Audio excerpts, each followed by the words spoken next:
Andhra Pradesh IT విద్యాశాఖ మంత్రి నారా లోకేష్ స్విట్జర్లాండ్లోని దావోస్లో నిర్వహించిన వరల్డ్ ఎకనామిక్ ఫోరం పర్యటన విజయవంతంగా ముగిసింది.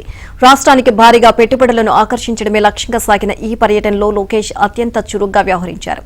కేవలం 4 రోజుల వ్యవధిలో మంత్రి లోకేష్ ఏకంగా 45 కీలక సమావేశాల్లో పాల్గొన్నారు. పారిశ్రామికవేత్తలతో భేటీ అయి ఆంధ్రప్రదేశ్లో ఉన్న అపారమైన వనరులు, ప్రభుత్వం అందిస్తున్న ప్రోత్సాహకాలు, పారిశ్రామిక అనుకూలతలను వారికి వివరించారు.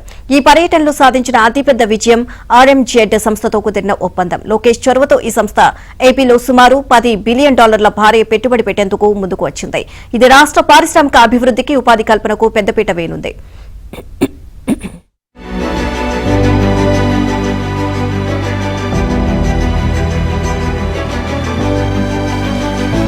కీలక సమావేశాల్లో పాల్గొన్నారు. ప్రపంచవ్యాప్తంగా ఉన్న దిగ్గజ కంపెనీల సీఈఓలు, పారిశ్రామికవేత్తలతో భేటీ అయి ఆంధ్రప్రదేశ్లో ఉన్న అపారమైన వనరులు, ప్రభుత్వం అందిస్తున్న ప్రోత్సాహకాలు, పారిశ్రామిక అనుకూలతలను వారికి వివరించారు. ఈ పర్యటనలో సాధించిన అతిపెద్ద విజయం RMZ సంస్థతో కుదిరిన ఒప్పందం. లోకేష్ చొరవతో ఈ సంస్థ ఏపీలో సుమారు $10 బిలియన్ భారీ పెట్టుబడి పెట్టేందుకు ముందుకు వచ్చింది. ఇది రాష్ట్ర పారిశ్రామిక అభివృద్ధికి, ఉపాధి కల్పనకు పెద్దపీట వేయనుంది.